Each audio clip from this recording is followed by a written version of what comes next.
चलिए बुलेटिन 100 की शुरुआत करते हैं। क्वाड बैठक में पीएम मोदी हुए शामिल। अमेरिकी राष्ट्रपति जो बाइडेन समेत जापान और ऑस्ट्रेलिया के प्रधानमंत्री भी मौजूद रहे। क्वाड फेलोशिप का लॉन्च कार्यक्रम हुआ। भारत, अमेरिका, जापान, ऑस्ट्रेलिया के शीर्ष नेता शामिल हुए। जापान के टोक्यो में गोलमेज बैठक में प्रधानमंत्री नरेंद्र मोदी ने लिया हिस्सा। जापानी शीर्ष कारोबारी नेताओं के साथ प्रधानमंत्री नरेंद्र मोदी ने बैठक में हिस्सा लिया।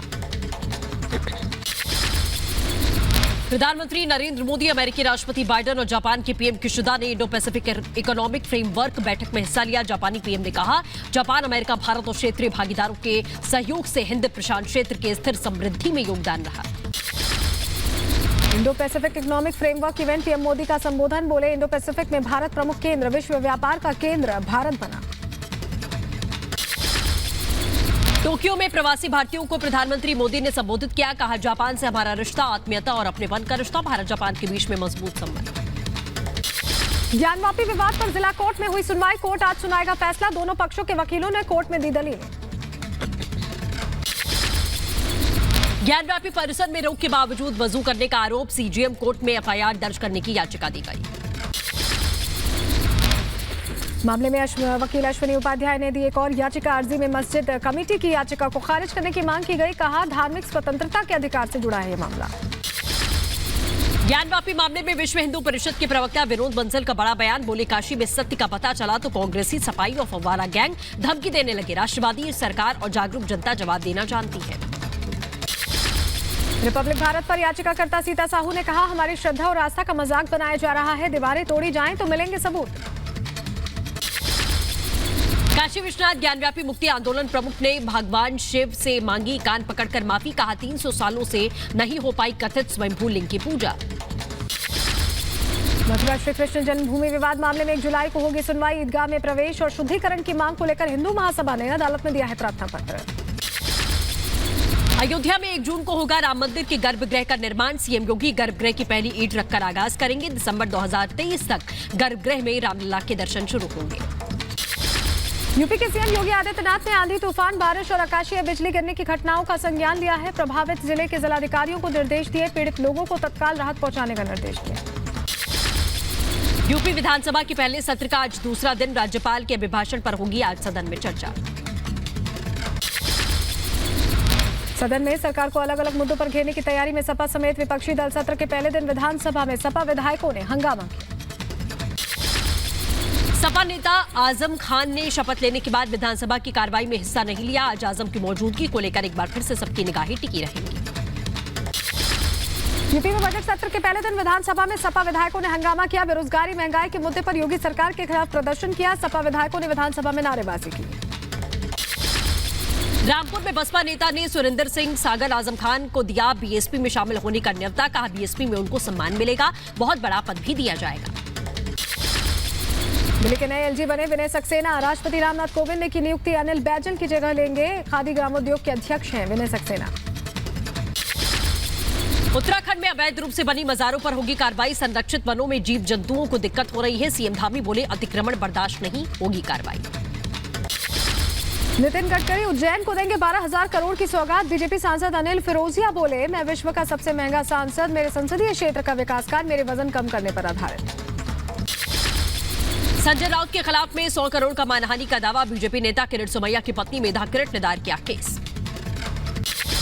राज्यसभा चुनाव में 2 उम्मीदवारों को उतारेगी शिवसेना। संजय राउत का ऐलान, इस बार शिवसेना के 2 सदस्य चुनकर राज्यसभा जाएंगे।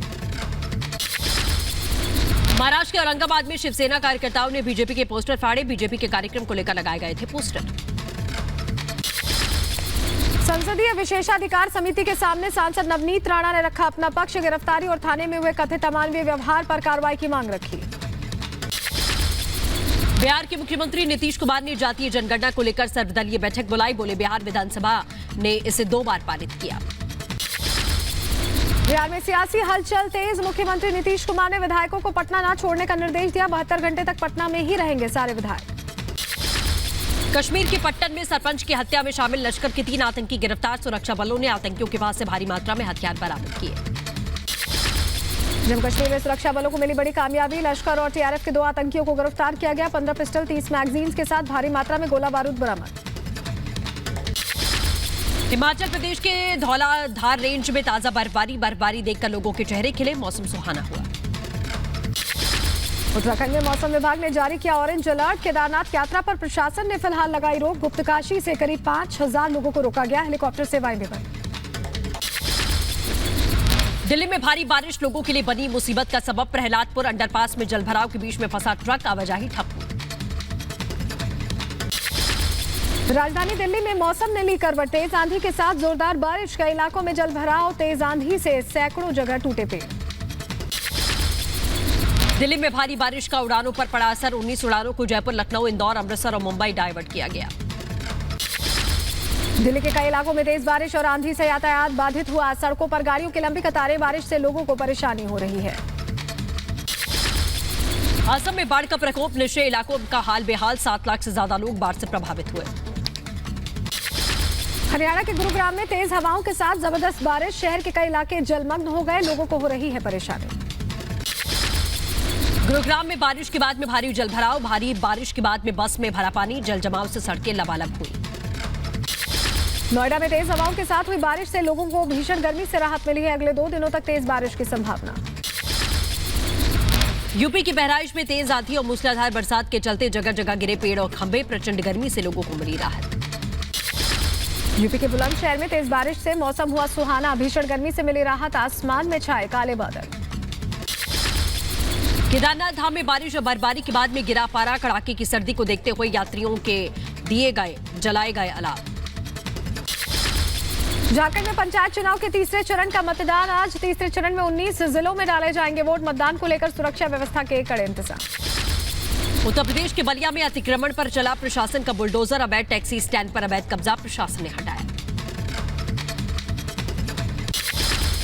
महाराष्ट्र के औरंगाबाद में बीजेपी का विरोध प्रदर्शन। पानी संकट को लेकर पूर्व महाराष्ट्र सीएम और बीजेपी नेता फडणवीस ने किया विरोध प्रदर्शन। धर्म संसद की इजाजत नहीं मिलने पर हिंदू महासभा के राष्ट्रीय अध्यक्ष राशि चौधरी का बड़ा बयान। कहा कोर्ट जाएंगे क्या हमारा अधिकार है। भूमाफियाओं के खिलाफ फिर से गरजा बुलडोजर। उत्तर प्रदेश में तालाब की जमीन पर अवैध कब्जे पर चला बुलडोजर। भूमाफियाओं के खिलाफ होगी गुंडा एक्ट के तहत कार्रवाई। दिल्ली में केंद्रीय गृह मंत्री अमित शाह ने प्रधानमंत्री संग्रहालय का दौरा किया। शाह ने इस दौरान अधिकारियों से भी बातचीत की। 6 जून को हज के लिए पहली फ्लाइट भरेगी उड़ान। केंद्रीय मंत्री मुख्तार अब्बास नकवी ने कहा सब्सिडी हटाने के बावजूद हज यात्रा नहीं हुई महंगी। 22 साल पुराने हत्याकांड में केंद्रीय मंत्री अजय मिश्र उर्फ टेनी के खिलाफ में अपील पर सुनवाई आज। हत्या के मुकदमे में बरी होने के फैसले को दी गई चुनौती। हाईकोर्ट की लखनऊ बेंच में सुनवाई होगी। मध्य प्रदेश के सीहोर में पूर्व मंत्री और कांग्रेस विधायक के बेटे का वीडियो वायरल हुआ है। बीजेपी ने शराब के नशे में धुत विधायक के बेटे के खिलाफ कार्रवाई की मांग की है। मध्य प्रदेश के भोपाल में पानी संकट से परेशान लोग। गणेश नगर में प्रचंड गर्मी में बिना पानी के लोग बेहाल। लोगों की शिकायत, पानी के टैंकर आने का कोई भी तय समय नहीं। महंगाई के खिलाफ गुवाहाटी में टीएमसी का प्रदर्शन। केंद्र सरकार के खिलाफ जमकर नारेबाजी की। केरल के कोची में यूथ कांग्रेस ने ईंधन की कीमतों के खिलाफ में प्रदर्शन किया। केंद्र और राज्य सरकार के खिलाफ जमकर नारेबाजी की। कोलकाता में छात्रों का हल्ला बोल। ऑनलाइन परीक्षा की मांग को लेकर किया विरोध प्रदर्शन। मंकी पॉक्स के खतरे के मद्देनजर मुंबई में एयरपोर्ट पर यात्रियों की सघन जांच। आइसोलेशन के लिए कस्तूरबा अस्पताल में 28 बेड वाला अलग वार्ड तैयार किया गया। परीक्षण के नमूने एनआईवी पुणे भेजे जाएंगे। अलीगढ़ मुस्लिम यूनिवर्सिटी के शोध छात्र ने किया खुदकुशी का प्रयास। यूनिवर्सिटी के पर्यवेक्षक और सह पर्यवेक्षक पर प्रताड़ना का आरोप लगाया। बिहार के बरहिया रेलवे स्टेशन पर दूसरे दिन भी जारी रहा आंदोलन। रेलवे ट्रैक पर बैठकर आंदोलन से बाधित हुई कई ट्रेनों के रूट डाइवर्ट किए गए। यूपी के बुलंदशहर में चलती एम्बुलेंस बनी आग का गोला। आग की चपेट में आने से ड्राइवर की मौत। दमकल विभाग के कर्मियों ने आग पर पाया काबू। नोएडा की सेक्टर 31 शॉपिंग कॉम्प्लेक्स में लगी भीषण आग। कड़ी मशक्कत के बाद आग पर काबू पाया गया। महाराष्ट्र के बल्लारपुर पेपर मिल में आग का तांडव जारी। कड़ी मशक्कत के बावजूद आग पर काबू में प्रशासन अभी तक असमर्थ। मध्य प्रदेश के डिंडौरी जिला अस्पताल के आईसीयू वार्ड में अचानक लगी आग। कड़ी मशक्कत के बाद दमकल विभाग ने आग पर काबू पा लिया। फिलहाल आगजनी में किसी के भी हताहत होने की खबर नहीं। एमपी के सतना में टला बड़ा हादसा। रोपवे में फंसे 40 श्रद्धालुओं का सुरक्षित हुआ रेस्क्यू। आंधी की वजह से हवा में फंसी थी 40 जिंदगियां। आगरा में यमुना नदी में नहाने के दौरान 3 युवक डूबे। गोताखोरों की मदद से तीनों युवकों के शव बरामद किए गए। हादसे के बाद इलाके में सनसनी। यूपी के मुरादाबाद में नशीली चाय पिलाकर लूट की वारदात को अंजाम दिया गया। बेहोशी की हालत में पाए गए महंत और शिष्य जिला अस्पताल में इलाज के लिए कराया गया भर्ती। आरोपियों की तलाश में जुटी पुलिस। यूपी के बदाई में छात्रों में हुई कहासुनी के लेकर दो परिवारों में मारपीट में दो लोग गंभीर रूप से जख्मी। दोनों को पुलिस ने हिरासत में लिया। मारपीट का पूरा वीडियो सोशल मीडिया पर वायरल हुआ। मध्य प्रदेश के रतलाम में हिंदू मुस्लिम समुदायों में डीजे को लेकर विवाद। मंदिर के सामने से डीजे बजाने को लेकर विवाद हुआ। दोनों तरफ से पथराव और कई लोग घायल होने की जानकारी। यूपी के बुलंदशहर में तमंचे पर डिस्को करने वाले 3 युवकों को पुलिस ने गिरफ्तार किया। 3 तमंचे और 6 कारतूस बरामद किए गए। वायरल वीडियो के बाद पुलिस ने संज्ञान लिया था। यूपी के मथुरा में शातिर अपराधी राजेश की संपत्ति कुर्क। एसडीएम की मौजूदगी में 1,50,00,000 की संपत्ति कुर्क की गई है। गैंगस्टर एक्ट के तहत शातिर अपराधी पर कार्रवाई की गई।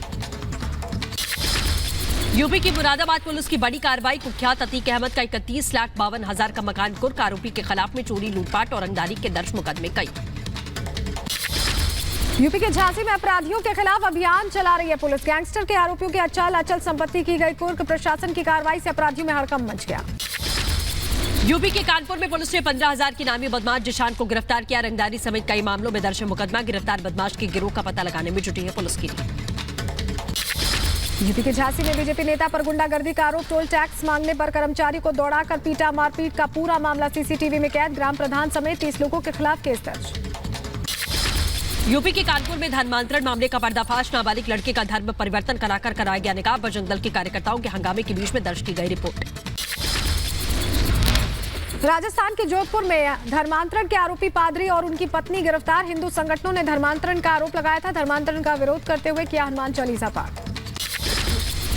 बिहार के गया में रंगदारी करने वालों पर शिकंजा। रंगदारी करने वाले 3 लोगों को पुलिस ने गिरफ्तार किया।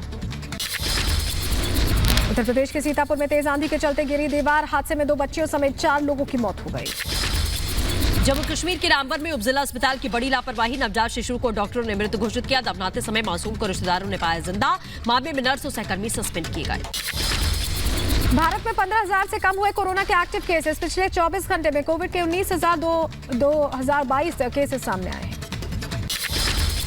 यूक्रेन और रूस की सेनाओं के बीच में जंग जारी। यूक्रेनी सेना ने दागे रूसी सेना के 2 ट्रक ईंधन ट्रक को भी नष्ट किया गया। अमेरिकी रक्षा सचिव लॉयड ऑस्टिन का बयान। रूस के साथ युद्ध के दौरान यूक्रेन का समर्थन करने के लिए हर संभव प्रयास। राष्ट्रपति जेलेंस्की ने यूक्रेन की जीत को चिन्हित करने के लिए लॉन्च किया युद्ध विरोधी डाक टिकट। यूक्रेनी सैनिक कर्मियों और उनके रिश्तेदारों को पुरस्कार दिया। यूक्रेन के खार्किव में खाने के कतार में खड़े दिखे लोग। रूस के आक्रमण से लगातार बमबारी से उबर रहे हैं लोग। ताइवान पर अमेरिका की चीन को 2 टूक। अमेरिकी राष्ट्रपति जो बाइडेन ने चीन को चेतावनी दी। कहा ताइवान पर चीन ने किया हमला तो अमेरिका सेना एक्शन के लिए तैयार। बाइडेन की धमकी पर चीन के विदेश मंत्री का पलटवार। कहा ताइवान के साथ समझौते की गुंजाइश नहीं। चीन के संप्रभुता और क्षेत्रीय अखंडता समेत मूल हितों से जुड़े मुद्दों पर समझौते के लिए कोई जगह नहीं।